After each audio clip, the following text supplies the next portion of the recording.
And so what is it like for the both of you? And I'm assuming that shameless means you have no limitation, right? No, that's not what it means. No, Not at all. No, there's lots of limitations. And so, again, what does shameless mean itself to you concerning sex? So originally when we started the podcast, we chose the name Shameless S.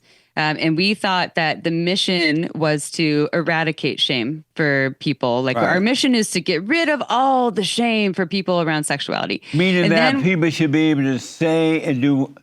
Your original plan was people to say and do whatever they want. No. Because shame doesn't mean so. Shame is it's not saying and doing whatever you want. Shame is I did this thing or these things, and it's different. It varies from guilt, right? It's not that thing was bad. It's that I'm a bad person, and so shameless sex is to help people with that original wounding of. Here's what the things I did, and now I feel like I'm a bad person, and therefore the way I operate in the world is from that standpoint, which makes it so I can't connect with people. And in fact, I might even put my shame on other people and hurt them even more. But not even things that you did. People like think about locker room where someone shames the way your body looks. Yeah. Oh, your boobs are small. Oh, you haven't had your period yet. Oh, you have a small penis, or you're circumcised or uncircumcised. So that That's creates weird. Shame. People think that they're bad because of the way they look, or I can't do something this way, so something must be wrong with me because they see something in the media like they could be watching a movie and think that love is supposed to be a specific way, and because they don't have that, it creates shame, right? Yeah. So shameless sex is instead. So we move from the eradicating shame thing. So we're like, that's actually not helpful because shame actually can be a teacher. It can be, here's the thing that didn't work or was not in our highest self when we actually did it, or here's the thing that was never ours. Like April talking about, I'm in the locker room and someone's judging my body and saying terrible comments to me, and then I held that in, and it shaped me and changed how I can operate in the world. So instead, it's us, inspiring people to discover those things within themselves, see how they affected them, and then to recreate their world, their way of being a sexual or relational being in a way that's really truly fitting to them, while abiding by consent with the outside world. Do you deal with men and women, or just women? Every person that's over 18. Yeah, really. Over 18 crowd. unless they don't get the explicit messaging, and then because we interview doctors, therapists, renowned authors, people with a lot of experience in the field of sexuality, but we don't necessarily, when we do interviews, just as I'm assuming with you, Jesse, you don't agree with everyone that you're always interviewing. It might be something that I would never do, right? Or never think that it's not in my field, but we don't want to shame people if it's within a consensual realm for wanting to explore that. And we're giving them a safe environment for them to learn about it and then choose the avenue that they want to explore that. When men are with women who are into shameless sex, they just do anything, right? The men see them as sluts. What do you think about that? And they like, this is a slut. I would never marry this slut. It wouldn't be good to be a wife or mother to my children, but I'll slut around with her, but not marry her. What do you say to those women when it's known that they'll become sluts?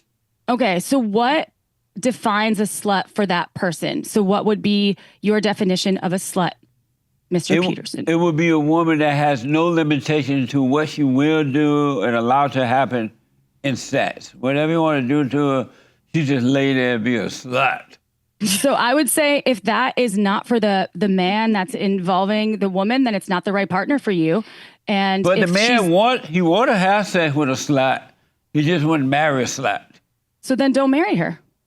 But it's okay for her to be a slut. Well, is it okay for him to be a slut? Well, men are not sluts, they're slut makers.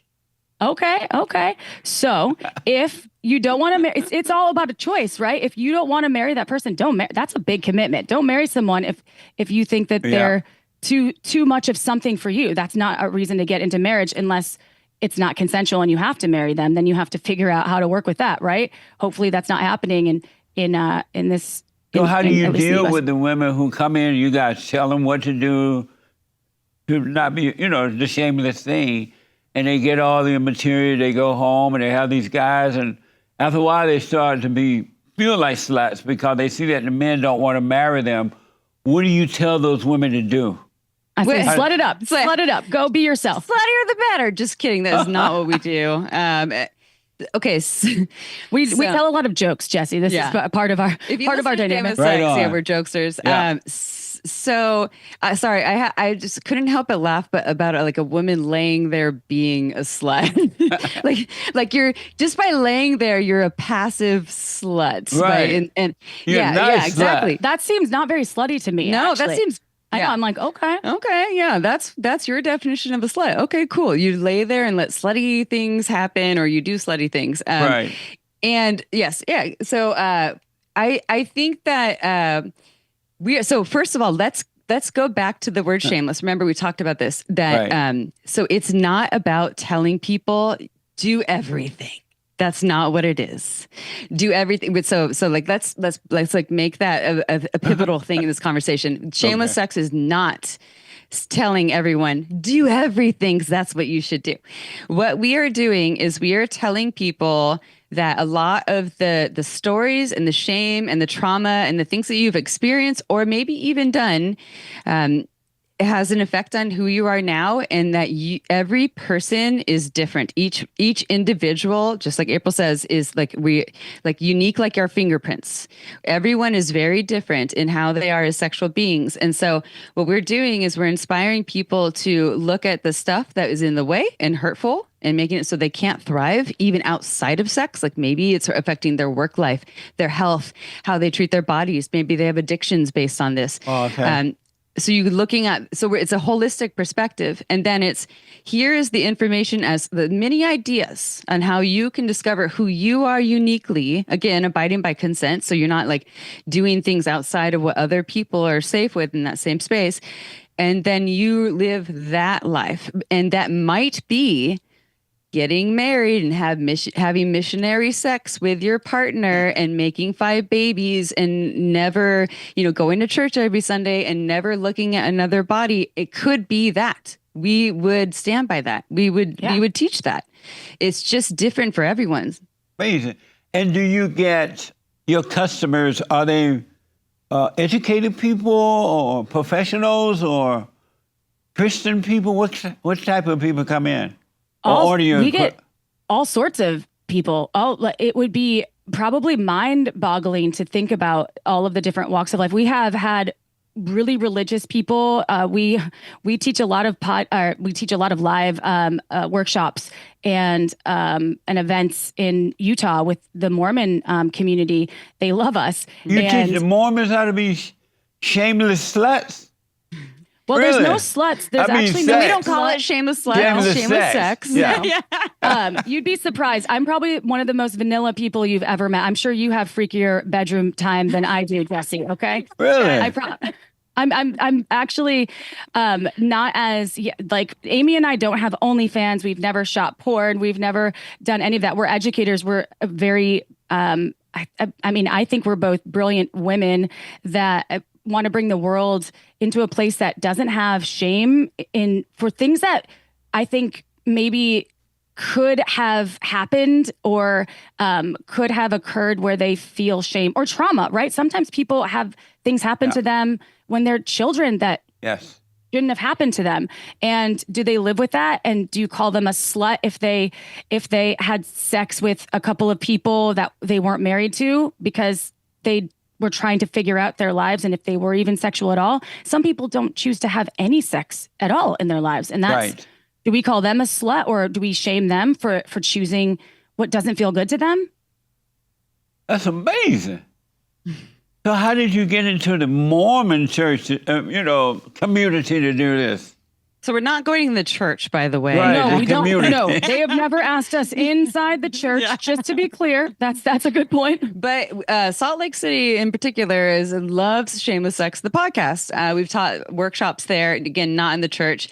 And so we've gone to, there is a local adult store there and taught workshops there. Yes. Yes. And we've had Mormons who are still Mormons and Mormons who are people who are ex-Mormons come to those workshops. Oh, that makes sense. Amazing. And couples, we do couples retreats to help couples that are even struggling with keeping their marriage together, that have 5 kids that are grown, that are out of the house, and they lost the tools to work with each other, and they seek out help to really identify their love again, because it's more than just about the physical act of sex, right? It's more about, again, like Amy mentioned, the holistic approach. What's going on in your brain? Mm-hmm. What's happening when you want to connect with your partner?